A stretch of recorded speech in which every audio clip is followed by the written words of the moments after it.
Bismillah, Assalamualaikum warahmatullahi wabarakatuh. Salam sejahtera untuk kita semua. Adik-adikku sekalian, saya Andi Sudimas Sulaiman, Gubernur Sulawesi Selatan, mengucapkan selamat datang dalam program Smart School Dinas Pendidikan Provinsi Sulawesi Selatan. Hari ini adik-adik sekalian akan mengikuti pembelajaran hybrid dalam program Smart School.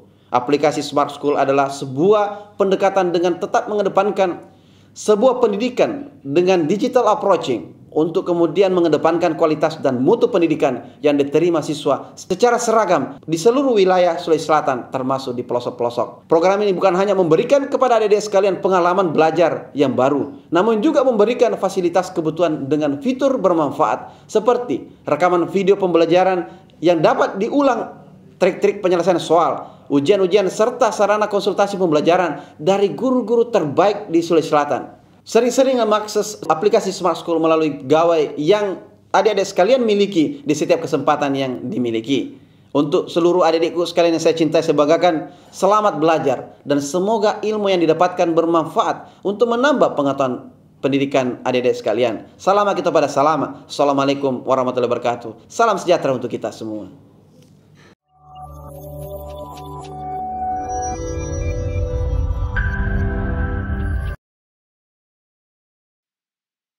Assalamualaikum warahmatullahi wabarakatuh.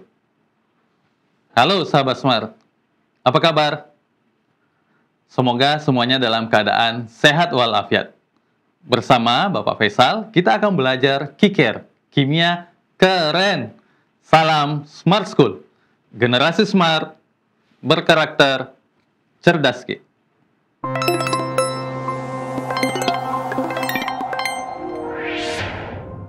Sahabat Smart, pada pertemuan kita kali ini, kita akan membahas sifat koligatif larutan. Ada dua nih yang akan kita pelajari. Penurunan tekanan uap dan tekanan osmotik.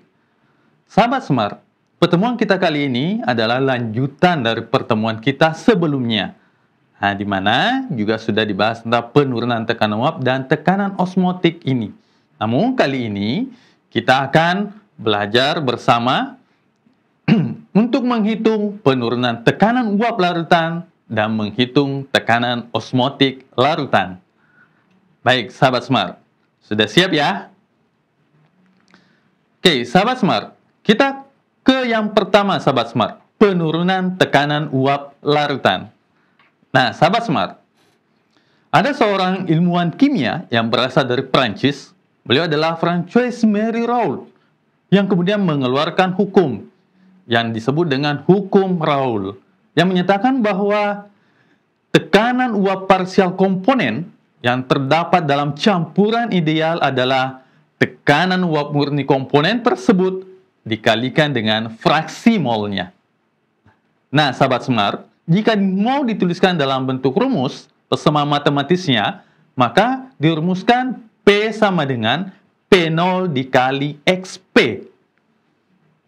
Sahabat Smart, nah di pertemuan sebelumnya, sahabat Smart sudah tahu bahwa XP itu adalah fraksi mol dari pelarut. Di mana fraksi mol itu adalah dapat dicari dengan menggunakan rumus perbandingan mol pelarut dibagi dengan mol totalnya.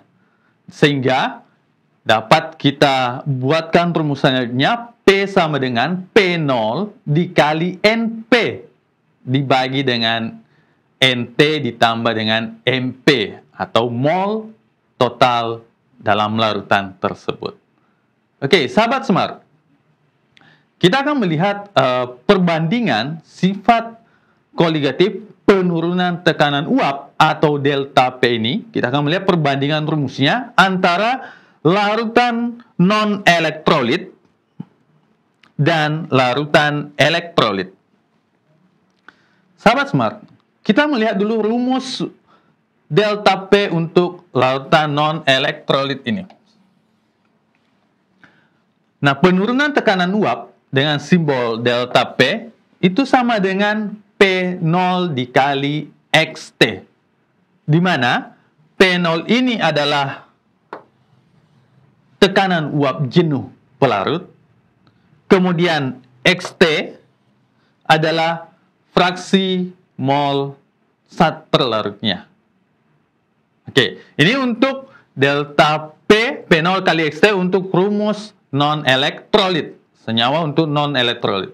Bagaimana untuk elektrolitnya? Nah, untuk elektrolitnya, itu kita menggunakan rumus delta P sama dengan P0 dikali XT dikali I. Sahabat Smart, bisa diperhatikan antara rumus elektrolit dan non-elektrolit ini. Apa yang membedakan, sahabat Smart? Iya, benar sekali, sahabat Smart. Yang membedakan adalah I. Nah, di elektrolit, senyawa elektrolitnya dikalikan dengan I. Apa itu I? Ternyata I adalah faktor Van Hoff. Di mana untuk mencari I ini, kita akan menggunakan rumus I sama dengan 1 ditambah N dikurang 1 dikali alfa. Di mana N-nya adalah jumlah ion dan alfa itu adalah derajat disosiasi. Nah, sahabat Smart, di dalam penurunan tekanan uap ini, delta P ini, ada rumus konsentrasi yang kita gunakan. Nah, rumus konsentrasinya adalah ini, XT, fraksi mol. Fraksi mol ini dapat kita cari dengan menggunakan rumus XT sama dengan NT atau mol saat terlarut dibagi dengan NT ditambah NP. Nah, ini rumus yang akan kita gunakan untuk mencari fraksi mol dari zat terlarutnya. Oke, bagaimana sahabat Smart? Bisa ya melihat perbandingan rumus penurunan tekanan uap larutan untuk larutan non-elektrolit dan larutan elektrolit. Oke, sahabat Smart, kita akan mencoba menerapkan rumus ini untuk menyelesaikan soal. Baik, sahabat Smart, ini adalah contoh soal, sahabat.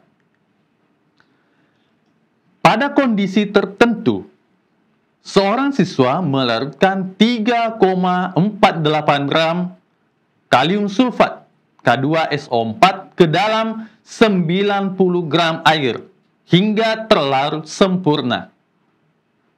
Tentukanlah tekanan uap larutan jika tekanan air pada kondisi tersebut adalah 300 mm raksa. Di mana diketahui alfa K2SO4 sama dengan 1, mm K2SO4 174 dan H2O sebanyak 18. Sahabat Smart, kita akan membahas soal ini, sahabat. Nah, kita akan melihat data yang ada di dalam soal. Kita lihat yang pertama, sahabat Smart. Di sini kita lihat ada 3,48 gram K2SO4. Berarti ini masanya kalium sulfat. Kemudian selanjutnya 90 gram air. Berarti massa H2O 90. Kemudian selanjutnya kita dapat lihat di sini ada 300 mm Hg tekanan uap airnya. Berarti itu adalah P0 H2O 300 mm raksa.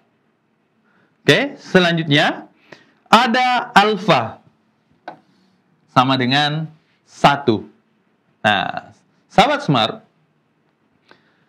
selanjutnya ada mm dari K2SO4, kalium sulfat 174 dan H2O sebanyak 18.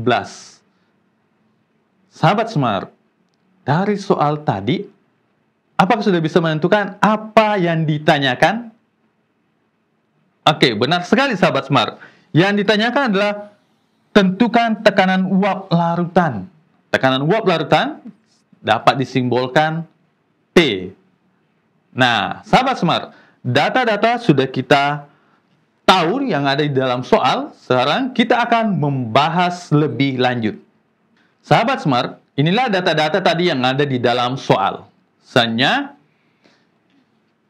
yang ditanyakan adalah nilai P, tekanan uap larutannya. Nah, untuk mencari tekanan uap larutan ini, kita harus berangkat untuk mencari delta P-nya terlebih dahulu, penurunan tekanan uap larutannya.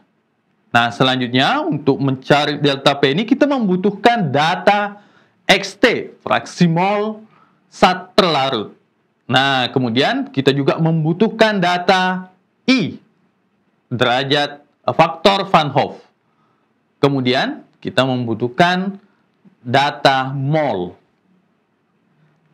Sahabat Smart, yang pertama kita akan menentukan mol dari kedua zat yang kita gunakan. Yang pertama adalah mol K2SO4, kalium sulfat. Dapat kita hitung dengan menggunakan rumus massa K2SO4 ini dibagi dengan massa molar K2SO4.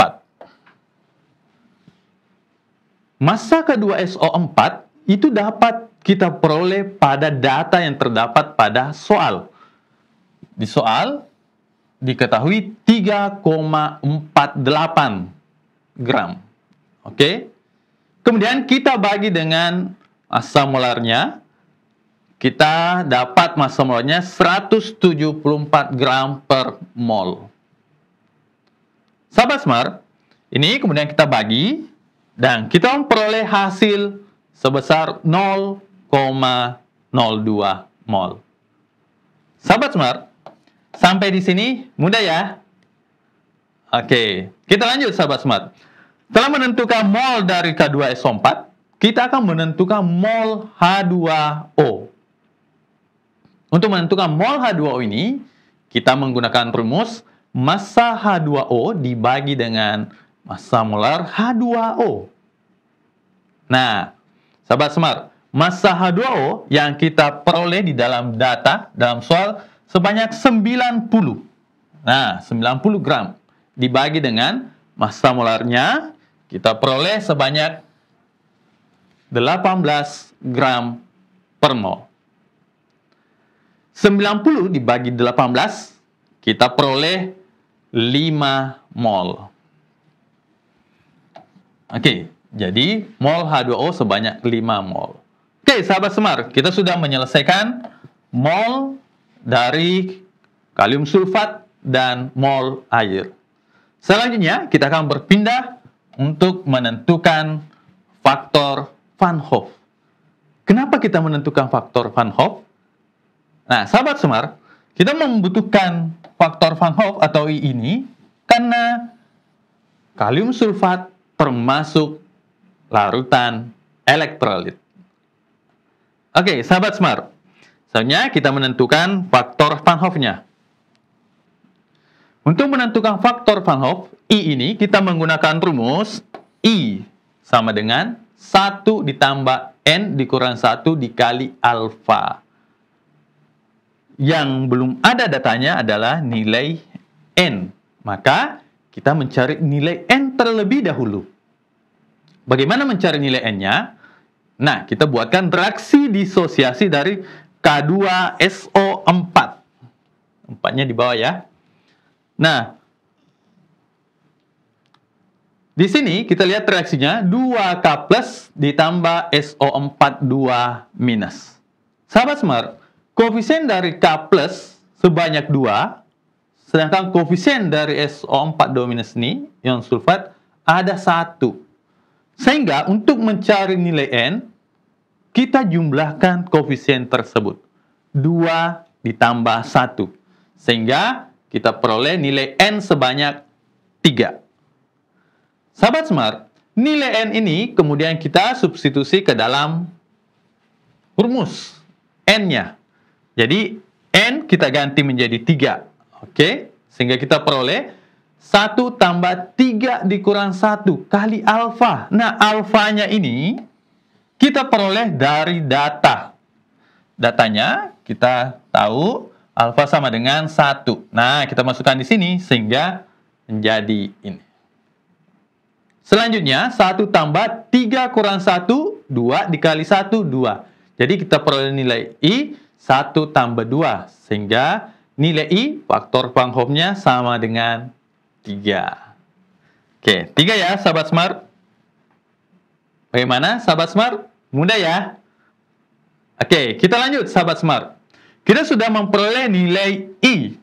Selanjutnya, kita akan mencari nilai XT, fraksi mol zat terlarut, sahabat. Oke, sahabat Smart, kita akan mencari nilai XT. Nah, sahabat Smart, XT itu adalah zat fraksi mol zat terlarut. Nah, di dalam hal ini, yang menjadi zat terlarutnya adalah K2SO4, kalium sulfatnya, sahabat Smart. Maka kita mencari fraksi mol dari K2SO4 dengan menggunakan rumus mol K2SO4 dikali I dibagi dengan mol K2SO4 dikali I ditambah dengan mol air, mol H2O. Bagaimana, sahabat Smart? Bisa ya menentukan rumusnya? Selanjutnya, sahabat Smart, kita tinggal substitusi lagi mol K2SO4 yang kita dapatkan tadi sebanyak 0,02 mol.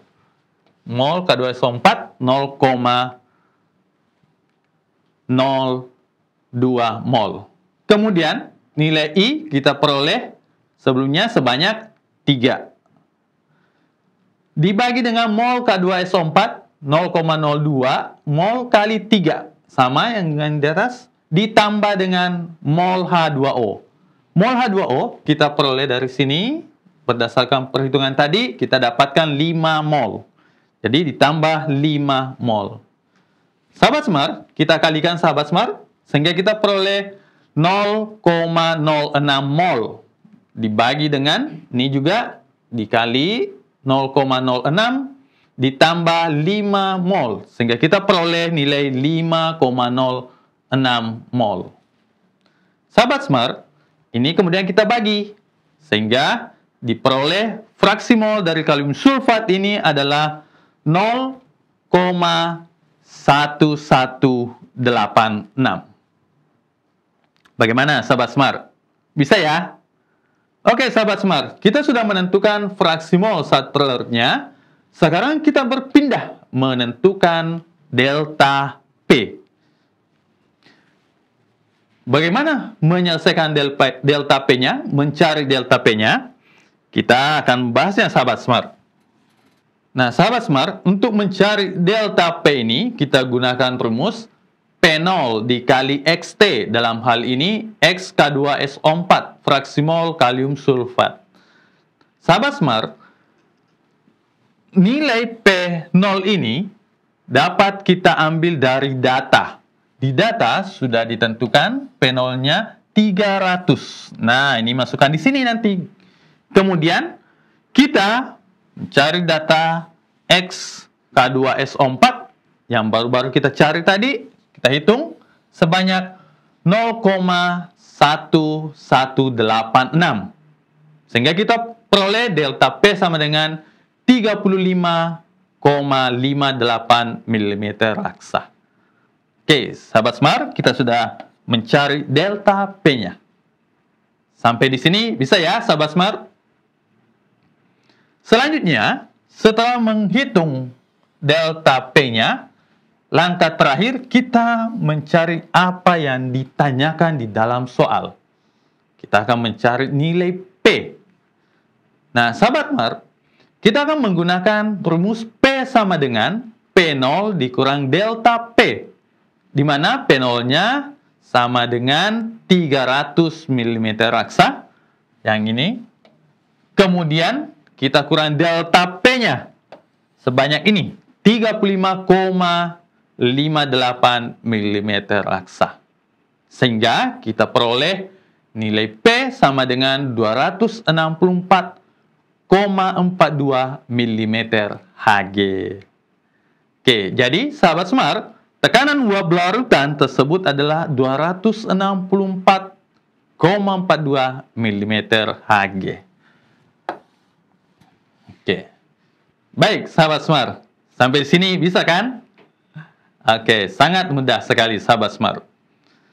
Baik, sahabat Smart. Kita akan lanjutkan, sahabat. Kita melangkah ke sifat koligatif yang kedua yang akan kita bahas, yaitu tekanan osmotik. Nah, tekanan osmotik, sahabat Smart. Nah, pada pertemuan sebelumnya juga sudah dibahas tentang tekanan osmotik ini. Nah, kali ini kita akan menghitung tekanan osmotik suatu larutan, sahabat smart. Namun kita lihat terlebih dahulu perbandingan rumus tekanan osmotik dari larutan non-elektrolit dan larutan elektrolit. Sahabat smart, bisa diperhatikan untuk larutan non-elektrolit, di mana tekanan osmotik dengan simbol P dapat dihitung dengan menggunakan rumus M dikali R dikali T.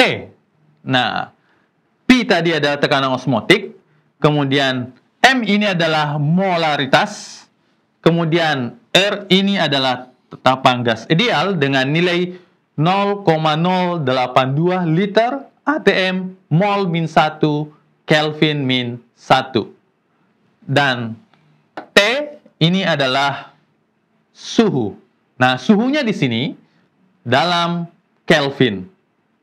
Nah, untuk mengkonversi ke dalam Kelvin, Celsius ke Kelvin, maka kita menggunakan rumus suhu derajat Celsiusnya kita tambah dengan 273. Nah, sahabat smart, kita kembali ke rumus ini. P sama dengan MRT. Apakah ada cara untuk mengingat rumus ini? Oke, sahabat smart. Untuk mengingat dengan baik rumus ini, dapat kita gunakan trik yang ada, yaitu membuat sebuah kalimat dari rumus ini. Misalnya, P sama dengan Makassar Racing Team, misalnya. Oke. Apakah boleh yang lain? Tentu saja boleh. Silakan, sahabat smart, untuk membuat kalimat sendiri sesuai dengan selera masing-masing. Oke, sahabat smart. Kita pindah ke larutan elektrolit yang kedua. Silakan diperhatikan, sahabat smart, apa yang membedakan antara tekanan osmotik non-elektrolit dan larutan elektrolit. Benar sekali, sahabat. Yang membedakan adalah dikali dengan I. I tadi itu adalah faktor Van Hoff. Di mana untuk mencarinya I sama dengan 1 ditambah N dikurang 1 dikali alfa.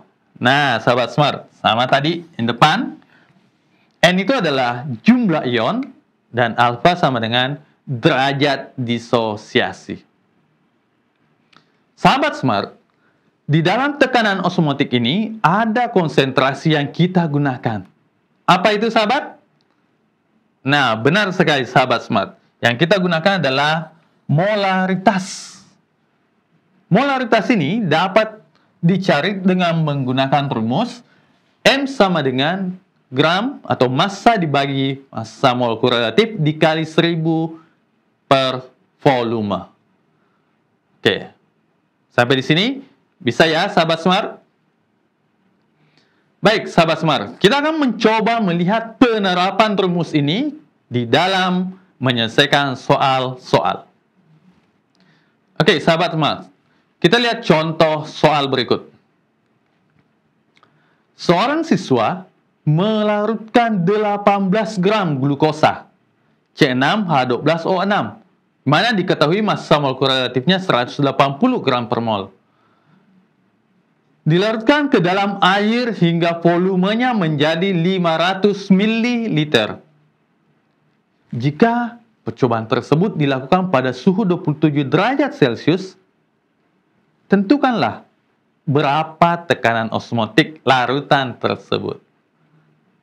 Baik, sahabat smart, kita akan mencoba membahas soal ini, sahabat smart.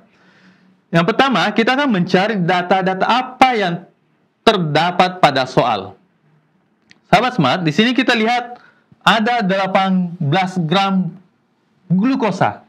Berarti itu adalah massa dari glukosa. Kemudian ada MR 180 gram per mol. Oke, MR-nya glukosa. Selanjutnya, kita lihat di sini. Oke, ke dalam air hingga volume menjadi 500 ml. Jadi, volumenya sama dengan 500 ml. Kemudian ada pada suhu 27 derajat Celcius. Nah, berarti yang diketahui adalah T, 27 derajat Celcius. Sahabat Smart, T ini yang kita akan gunakan adalah dalam bentuk Kelvin. Maka kita akan konversi ke dalam Kelvin dengan menambahkan 273. Jadi 27 derajat Celcius tambah 273 sehingga kita peroleh T-nya sama dengan 300 Kelvin. Sahabat Smart, apa yang ditanyakan dari soal ini? Nah, yang ditanyakan adalah tentukan berapa tekanan osmotik. Nah, tekanan osmotik yang akan dicari. Tekanan osmotik mempunyai simbol benar sekali, P. Oke, baik sahabat Smart. Kita akan menentukan berapa tekanan osmotik atau P dari lautan tersebut. Oke, kita lihat sahabat Smart. Yang ditanyakan tadi adalah nilai P. Sahabat Smart, yang perlu kita perhatikan sebelum menuliskan rumusnya adalah zat terlarut ini, apakah masuk dalam larutan non-elektrolit atau elektrolit. Ternyata glukosa ini adalah termasuk dalam non-elektrolit. Sehingga rumus yang kita gunakan P sama dengan M dikali R dikali T. Sahabat Smart, kita akan mensubstitusi nilai M. Ternyata di dalam data ini kita belum menemukan nilai M, molaritas, konsentrasinya. Maka kita akan mencari terlebih dahulu nilai molaritasnya dengan menggunakan rumus massa glukosa dibagi dengan massa molekular relatifnya, kemudian dikali dengan 1000 dibagi dengan volumenya. Oke, sahabat Smart, kita substitusi sahabat Smart. Massa glukosa kita peroleh di sini 18, kita substitusi di sini. Kemudian massa molekular relatifnya 180 gram per mol. Oke, kita substitusi sahabat Smart. Ini masuk ke sini. Sehingga diperoleh 18 gram per 180 gram per mol. Dikali 1000 dibagi dengan volumenya. Volume, kita mempunyai data 500 ml. Sehingga kita peroleh sahabat Smart, molaritasnya sama dengan 0,2 M. Sahabat Smart, kita akan saja substitusi nilai ini, nilai M ini ke dalam rumus ini. Jadi P sama dengan M. M nilainya 0,2 M. Dikali R. Tetapan gas idealnya tadi sebesar 0,082 liter atmosfer mol min 1 Kelvin min 1. Dikali dengan T. T-nya yang kita peroleh di dalam data 27 derajat Celcius dan kita konversi dalam Kelvin sebesar 300 Kelvin. Sehingga kita perkalikan, sehingga kita peroleh P sama dengan 4,92 ATM. 4,92 atmosfer. Bagaimana sahabat Smart? Mudah ya? Oke, baik sahabat Smart. Sekarang kita akan melihat contoh berikutnya dari tekanan osmotik ini sahabat Smart. Contoh selanjutnya sahabat Smart. Seorang siswa membuat larutan elektrolit kuat dengan melarutkan 20 gram senyawa LBr2 ke dalam air hingga volumenya 250 ml. Dari larutan yang terbentuk, terukur tekanan osmotik sebesar 29,52 atmosfer. Tentukan air L jika percobaan dilakukan pada suhu 27 derajat Celcius. Nah, diketahui di sini sahabat Smart, air BR itu diberikan 80 gram per mol. Sahabat Smart, kita akan membahas soal tersebut.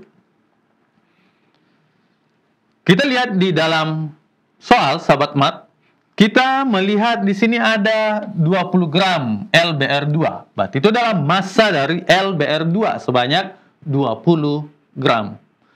Kemudian, sini ada volume 250 mililiter. Selanjutnya, kita punya di sini tekanan osmotik sebesar 29,52 atmosfer. Kemudian, pada kondisinya suhu 27 derajat Celcius. Berarti T-nya sama dengan 27 derajat Celcius. T ini kita konversi langsung ke dalam Kelvin. Kita tambah 273. Sehingga kita peroleh T sama dengan 300 Kelvin. Kemudian ada data ARBR 80 gram per mol. Sahabat Smart, dari soal, apa yang dicari? Apa yang ditanyakan? Nah, benar sekali. Tentukan AR dari L tersebut. Nah, berarti yang ditanyakan adalah ARL. Bagaimana mencari ARL, sahabat Smart? Kita lihat, sahabat. Baik, sahabat Smart. Ini adalah data-data tadi yang kita sudah tentukan di awal. Yang ditanyakan adalah ARL. AR-nya L berapa? Untuk mencari AR ini, ada beberapa proses yang harus dilalui. Ada beberapa proses yang akan kita cari terlebih dahulu. Nah, yang pertama, untuk mencari AR ini, kita harus menentukan MR-nya. Untuk menentukan MR-nya, ada juga data sebelumnya yang harus kita cari terlebih dahulu. Ada mol. Sebelum mol, kita juga memerlukan data molaritas. Kemudian kita memerlukan data I atau faktor Van Hoff. Oke, sahabat Smart. Kenapa kita memerlukan data I tadi ini? Nah, ya. Benar sekali, karena LBR2 ini di dalam soal tadi karena itu adalah larutan elektrolit. Maka kita memerlukan faktor Van Hoff. Kita akan membuat reaksi disosiasi dari LBR2. Ini terurai menjadi L2 plus tambah 2BR minus. Sahabat, bisa diperhatikan reaksi disosiasi ini, di mana L2 plus mempunyai koefisien 1, BR minus koefisiennya 2. Maka untuk menentukan berapa nilai N, jumlah ionnya, kita jumlahkan 1 ditambah 2. Iya, benar sekali. Kita peroleh N sama dengan 3. Nah, selanjutnya kita akan menentukan nilai I, faktor Van Hoff dengan rumus I sama dengan 1 tambah N dikurang 1 dikali alfa. N-nya tadi kita ganti dengan 3, kemudian L-nya terurai sempurna, termasuk elektrolit kuat, berarti kita ganti dengan nilai 1. Sehingga diperoleh I sama dengan 1 tambah 3 dikurang 1 kali 1. 3 kurang 1, 2, dikali 1, 2. Sehingga kita peroleh I 1 tambah 2 sama dengan 3. Sahabat Smart, kita sudah memperoleh nilai I. Bagaimana sahabat Smart? Mudah kan? Oke, tentu mudah. Selanjutnya, kita akan beralih menentukan nilai M. Molaritasnya. Sahabat Smart, kita sudah di posisi ini, menentukan M. Untuk menentukan M, molaritas, kita bisa menggunakan rumus tekanan osmotik P sama dengan MRT dikali I, faktor Van Hoff. Nah, kemudian untuk mencari M ini, kita gunakan rumus M sama dengan P dibagi dengan R dikali T dikali I. Kemudian data tersebut kita substitusi. Nilai P ini kita peroleh dari sini, data dalam soal, kita masukkan di sini, kita ganti. Berarti M sama dengan 29,52 ATM dibagi dengan nilai R-nya adalah 0,082 liter atmosfer mol min 1 K min 1 dikali dengan T. Nilai T ini diperoleh dari nilai suhu ini. Masukkan di sini, sehingga di sini kita masukkan 300 Kelvin, dan 3 ini adalah I, nilai I yang kita tentukan sebelumnya. Sahabat Smart, ini kemudian kita lakukan operasi matematikanya, sehingga kita peroleh data 29,52 atm dibagi dengan hasil kalinya 73,8 liter atmosfer per mol, sehingga kita peroleh nilai molaritas sebanyak 0,4 m. Baik sahabat Smart, kita sudah menentukan nilai molaritasnya. Kita akan berpindah bagaimana mencari nilai mol. Sahabat Smart, kita akan mencari nilai molnya, sahabat Smart. Mol kita bisa cari dengan menggunakan rumus molaritas dikali dengan volume. Volumenya di sini satuannya adalah liter. Nah, kita dapatkan tadi molaritasnya sebanyak 0,4 mol per liter. Kemudian volume di dalam soal ditentukan 250 ml. Nah, yang kita butuhkan adalah dalam liter. Maka kita konversi ini menjadi 0,25 liter. Nah, sehingga kita memperoleh mol sama dengan 0,1 mol. Bagaimana sahabat Smart? Mudah ya mencari di sini molnya. Kita sudah mencari mol, kita berpindah akan mencari massa molekul relatifnya, MR-nya sahabat Smart. Untuk mencari MR-nya, kita menggunakan rumus MR sama dengan massa LBR2 dibagi mol LBR2. Massa dibagi dengan mol. Oke, sahabat Smart. Dari data, kita dapat peroleh massa LBR2 itu sebanyak 20. Nah, di dalam soal, tadi ditentukan sebanyak 20 gram. Dibagi dengan mol. Molnya kita peroleh tadi 0,1 mol. Nah, 20 dibagi 0,1, kita peroleh MR-nya sama dengan 200 gram per mol. Oke. Ini kita peroleh MR-nya 200 gram per mol. Bagaimana sahabat Smart? Bisa ya? Nah, sahabat Smart, setelah kita menentukan massa molekul relatifnya, MR-nya, nah, langkah terakhir, kita akan menentukan AR dari L ini. Bagaimana caranya? Oke, berikut penjelasannya sahabat Smart. Nah, ini yang terakhir sahabat Smart. Setelah massa molekul relatif, kita akan mencari AR-nya. Untuk mencari AR-nya, kita bisa menggunakan rumus MRL-BR2 sama dengan ini terdiri dari L, ini ada L-nya, berarti ARL kemudian ditambah 2 kali ARBR ini. Jadi, untuk menghitung MR-nya, kita gunakan rumus ARL ditambah 2 kali ARBR. Nah, datanya kemudian kita masukkan. MR-nya tadi kita sudah dapatkan dengan nilai 200 gram per mol. Kita masukkan di sini sahabat Smart. Oke. 200 gram per mol. Kemudian nilai ARL-nya, ini yang ditanyakan. Tidak usah kita utak-atik. Kemudian ditambah 2 kali ARBR. AR-nya ini kita dapatkan di dalam soal sebanyak 80 gram per mol. Sehingga kita peroleh 2 kali 80. Nah, 200 gram per mol sama dengan ARL, kemudian 2 kali 80 ini menghasilkan 160.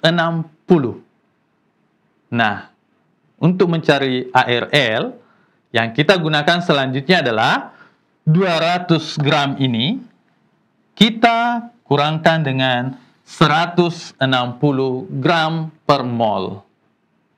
Oke, sahabat Smart, dari hasil pengurangan ini kita peroleh ARL sebanyak 40 gram per mol. Oke, sahabat Smart, kita sudah mencari massa atom relatif dari L, yaitu sebanyak 40 gram per mol. Sahabat Smart, mudah ya? Oke, mudah-mudahan semuanya dapat menyelesaikan soal ini dengan baik. Oke, sahabat Smart, demikian pembelajaran kita pada kesempatan ini. Semoga apa yang kita pelajari secara bersama ini dapat membantu sahabat dalam pembelajaran selanjutnya. Oke, sahabat Smart, demikian pelajaran kita hari ini. Salam Smart School. Generasi smart, berkarakter, cerdas.